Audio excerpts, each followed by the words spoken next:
Hey y'all, welcome to Parent Empowerment with Mandy Drogin. I'm Mandy. I'm just a mom sitting down having real conversations with real Texas parents about what's going on across our state. Today, I am thrilled to be joined by a repeat guest, Marc Gravely. Marc is a legal legend, according to a former president of the State Bar Association. He is a former special prosecutor for the state of Texas, and he is currently leading the litigation for the Dallas Parkland Hospital construction defects litigation case. Whoa, that is a mouthful, Marc. It is a mouthful. You're busy. I am. It's good to see you again. How are you? It is great to see you. Thank you for joining us. You are a wealth of knowledge that I feel confident in saying myself and 99% of Texans do not know and do not understand. Of course, you are an expert in the insurance industry, but you are also an expert in the architecture and construction industry because that's where you started out in your career before opening your own practice to make sure that public and private entities are able to recover the costs of repair when there are massive construction defects like you're doing right now at Dallas Parkland. That's right, Mandy, and thank you for the kind introduction. My first job out of law school was defending architects and engineers in malpractice cases. Fascinating. And so, growing up, I wanted to play basketball or be a jet pilot.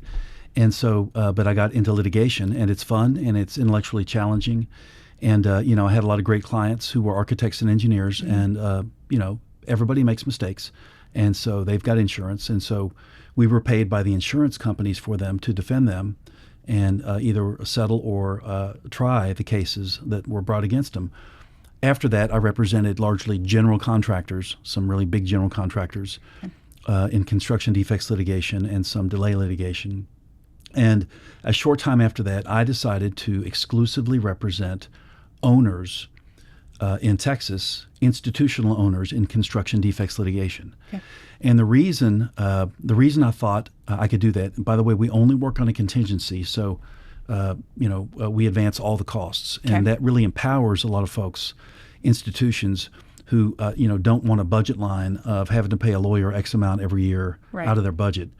And so I believe and have discovered and know that we empower those with our contingent fee arrangement. Sure, but taxpayers are empowered because we're not having to keep you on a retainer. You're brought in when there's a massive problem, and you only get paid if there truly is an issue and you win. That's right. We only recover if we recover money for the client. Got it. And it's a risky business, but it really opens the courthouse doors to folks that need to recover cost of repair. Okay. One of the biggest things that we've learned is a lot of the cost of repair for institutions. And by the way, I think it's worth noting, my clients include private owners. I represent a lot of hotel owners, a lot of private equity groups with regard to apartments, one professional sports owner with regard to some high rises.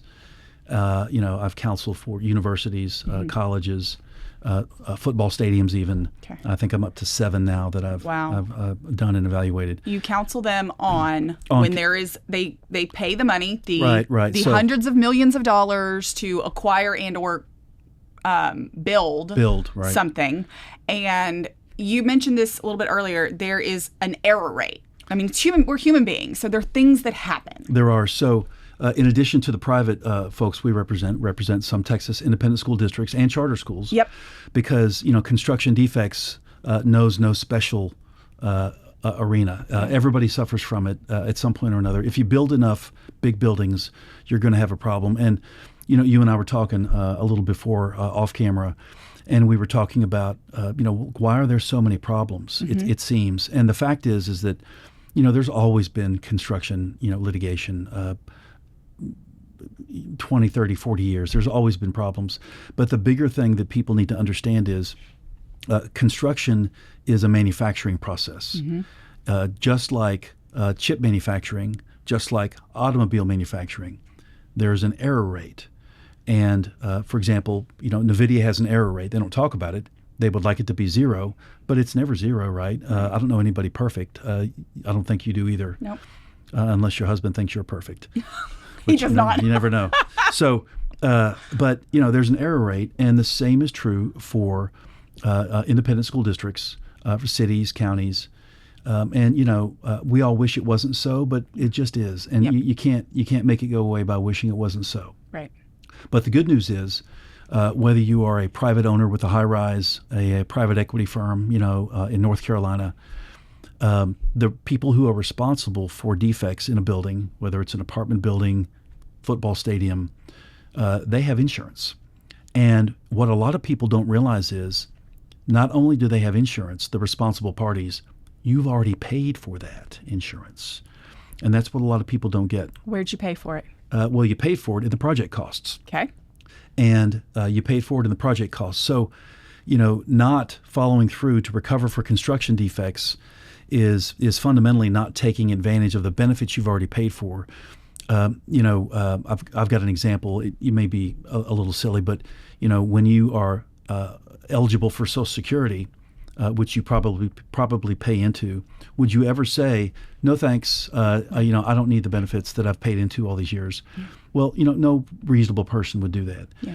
And so that is what the general contractors and design professionals would like you to do. Mm-hmm. So instead of allowing market forces just to follow what they should do, people who are responsible for the defects have insurance. Okay. And, it's interesting.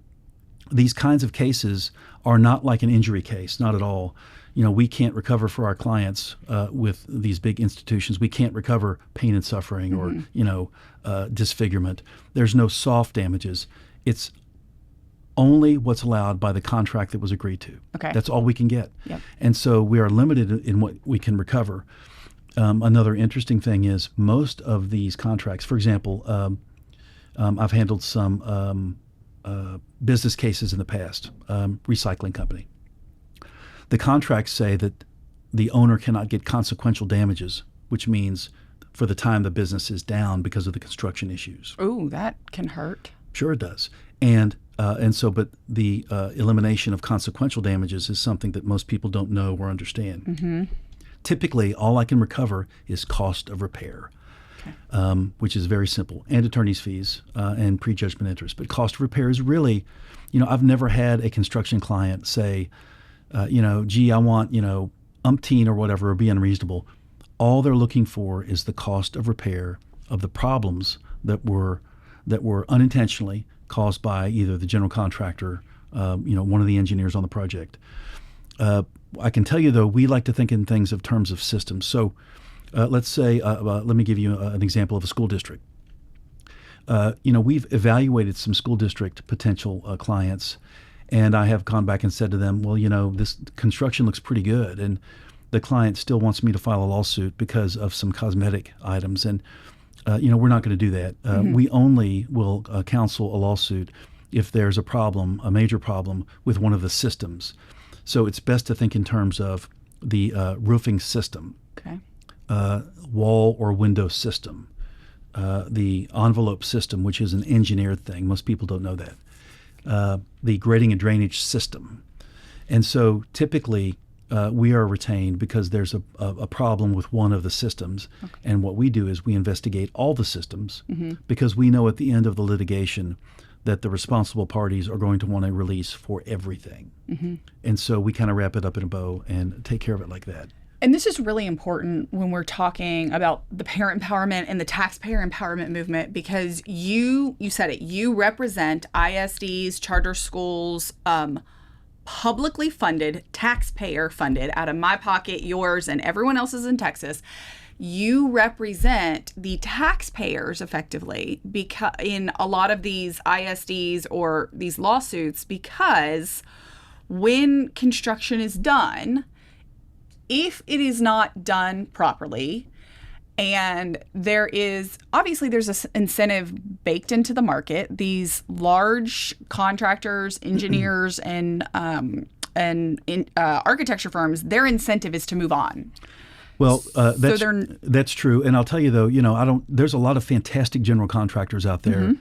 And, those people build our infrastructure, right? We need them. Yes. And, we glorify them. I mean, some of some of the most wonderful things I've seen on the planet are things that people have built and designed, right? Yep. Think about some of the churches you've seen, or some of the buildings that just make your heart soar.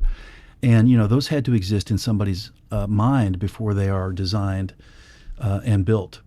But at the same time, there's an error rate, right? That nobody means to build something wrong. But there's a few patterns we've seen that I think owners need to know, whether they're public or private, whether they're an ISD or university.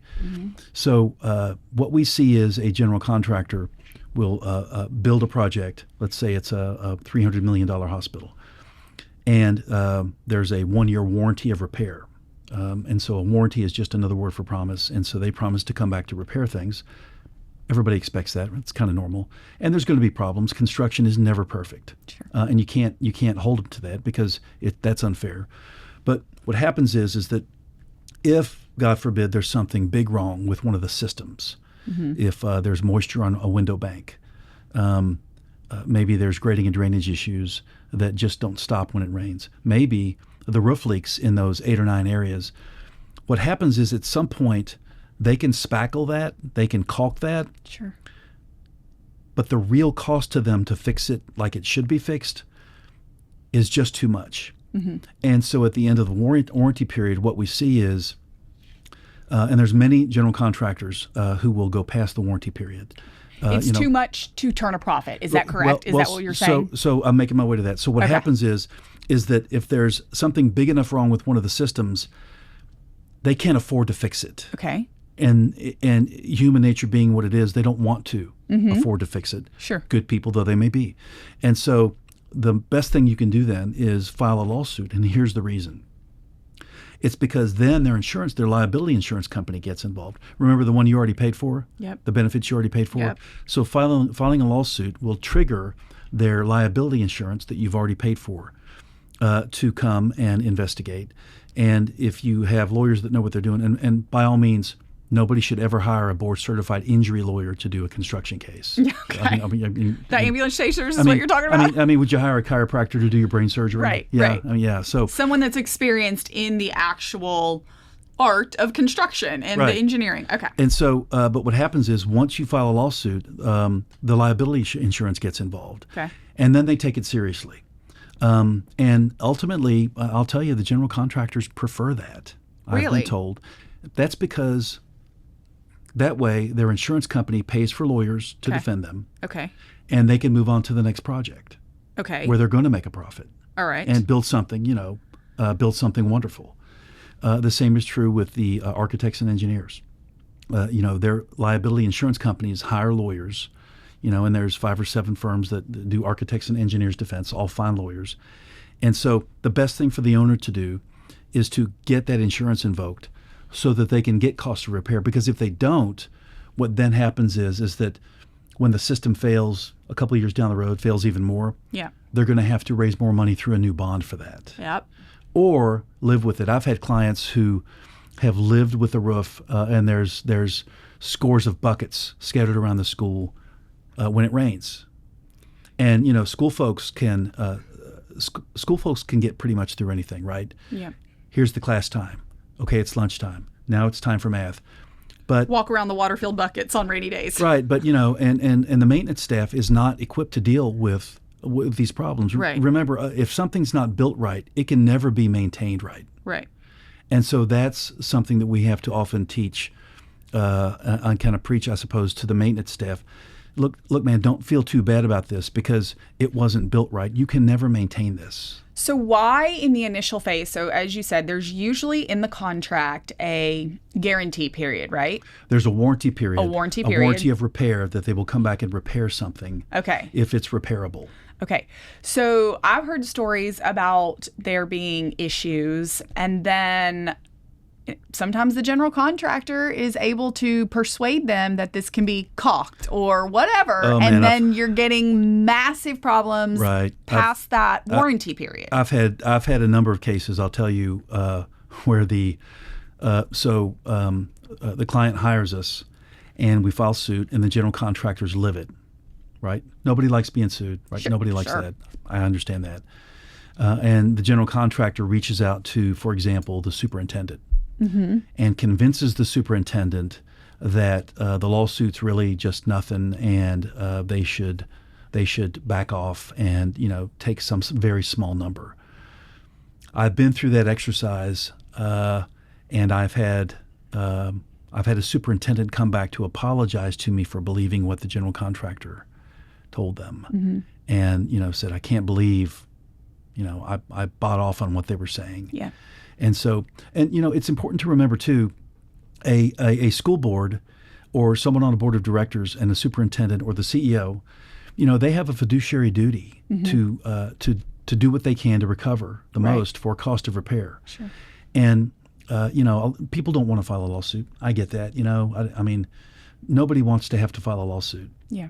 But oftentimes it's really the only answer. And so not only is it the only answer from an economic standpoint, but it's the duty of the stewards of the taxpayer money to file a lawsuit, to recover as much as they can, to repair what's happened. And, that's economics 101, right? Right. Adam Smith, Invisible Hand, people who have been paid, $88 million to build something. And if there's $8 million worth of repairs, they should bear that. And, this also helps to eliminate bad actors. Right. Right. So fly-by-night folks, most often we see those in the home construction area, although we don't do home cases. I have people call me all the time asking if I would help them with their homeowner's case, and we don't do homeowners cases. But, people are left with, a bucket of problems, and, the GC is nowhere to be found. But, that's a whole nother ball of wax. Yeah. So have you noticed in your practice, because obviously those that the money's coming out of their bank account, so private individuals, Dallas Parkland Hospital, for example, they look at the bottom line and they there's no going and getting taxpayer money, or is there? I know that hospitals can pass bonds, but I'm just saying. So that's a public entity. Okay, so they're a public entity. Yeah, they can. Okay, but I'll tell you though, the people who understand that, unfortunately a lawsuit just has to happen. Right. Are the private individuals. That's what. Well, I was going to say that, or they understand because they need to avail themselves of the system. That's why we have the system. Right. That's why there's insurance. I've got one matter right now where I represent the owner of many, many hotels. Okay. Some of which have construction defects.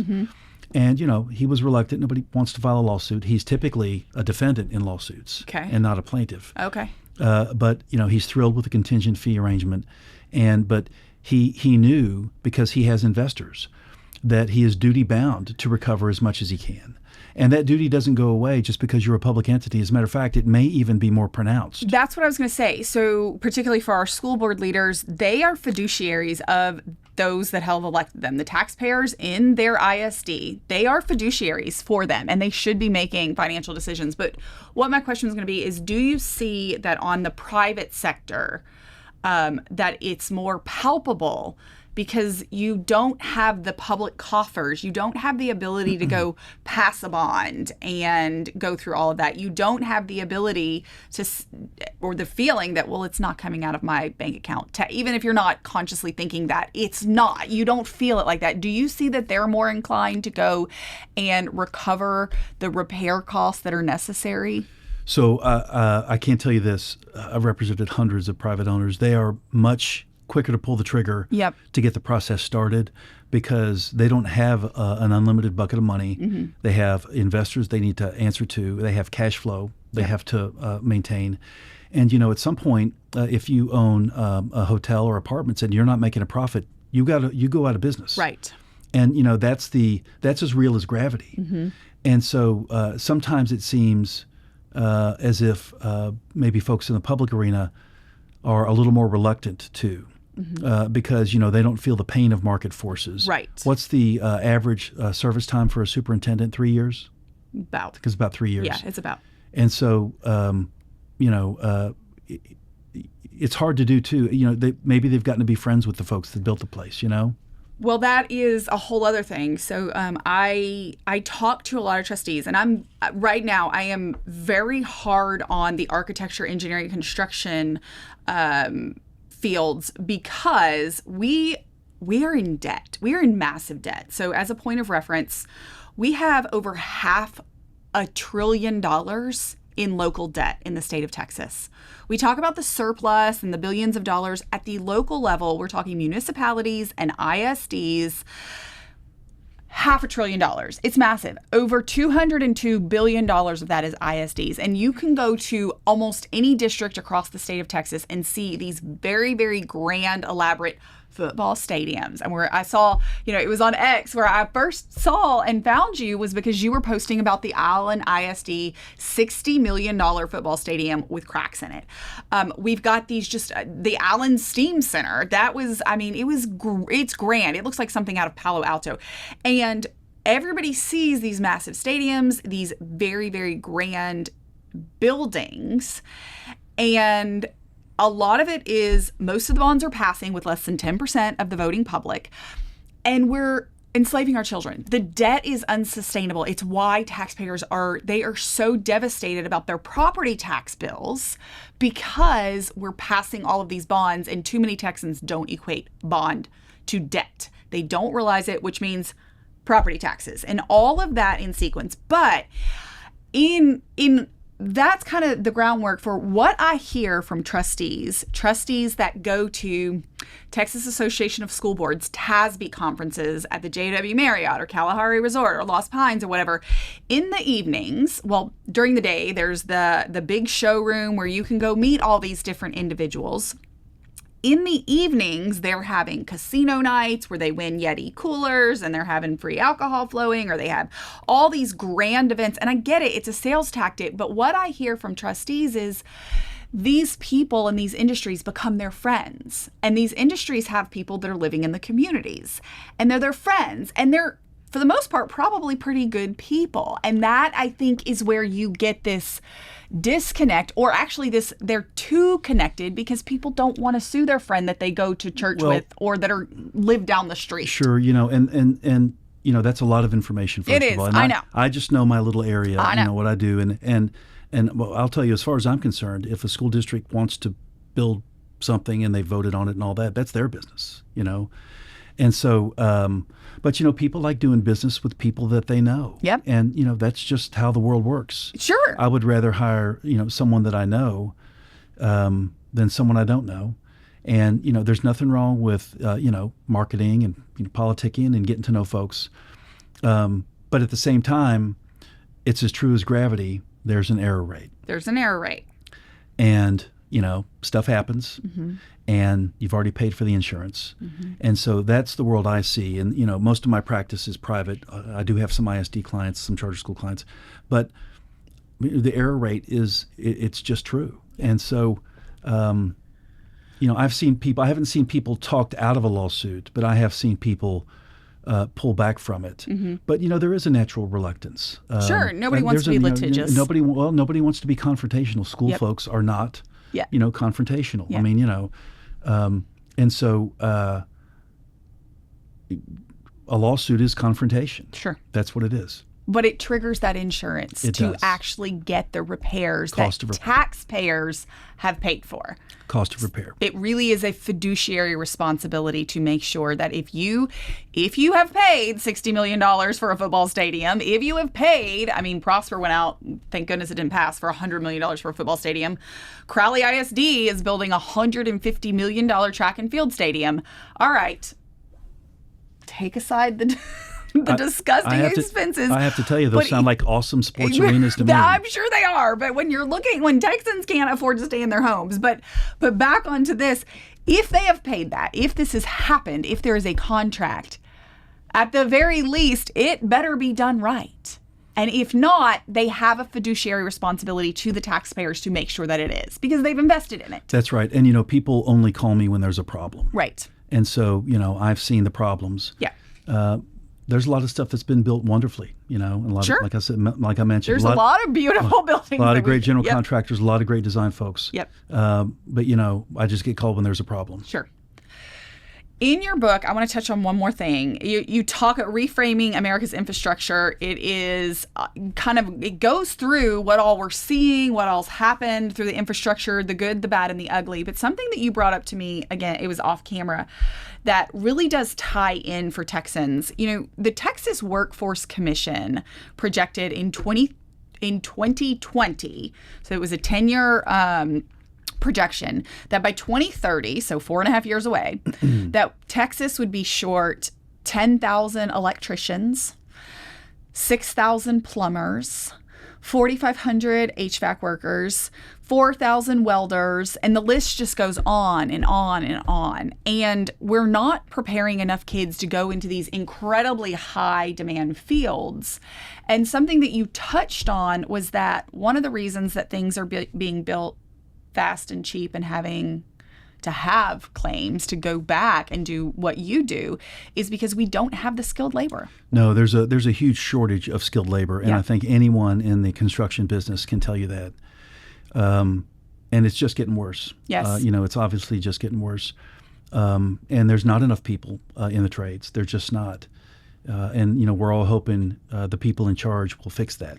Well, we are hoping as well, and that was one of the things that I am so passionate about with the parent empowerment movement and why we passed education savings accounts, is for kids that want to pursue that path. They can utilize an education savings account. They can go to Texas State Technical College or ACC or any of these other technical schools. They can come out with a high school diploma and a certification in HVAC, which here in Austin is going for about $90,000 a year. Can you imagine coming out of high school at $90,000 a year? That's more than some lawyers get paid to start. I know. Or HVAC work, or any of these really in high demand fields that are affecting the ability to keep up with the growth in Texas, to perpetuate the Texas miracle that we all enjoy. This is all interconnected, which is obviously why I reached out to you and had you here. Marc, before we wrap up, I want you to look in that camera. I want you to talk to the trustees of Texas. The trustees that are working hard, that want to see great facilities, and that need to understand that if something does go wrong, if there is a crack in a $60 million football stadium, if there is drainage problems, if there are buckets where kids have to walk around, what can they do and why must they do it? Thanks, Mandy. I'd say the message I have is if you've got a problem, you should do something about it and not ignore it and hope it goes away like a lot of folks do when they have problems in their lives. And not only that, but your fiduciary duty mandates that you do something, and that not doing something isn't good for the taxpayers and is probably not good for your school district. Marc, where can people find you if they have a hunch that something's wrong in something they've built? They can DM me on Twitter, Okay. X. Yep. They can email me, and they can find me at gravely.law or on LinkedIn. Okay. Perfect. You're everywhere. Thank You're you. easily accessible. Thank you for sharing your wisdom and knowledge in these highly specialized fields. We are grateful that you could join us and educate all of the viewers of the Parent Empowerment Show. Thank you for joining us again with Parent Empowerment with Mandy Drogin. And now you have the power.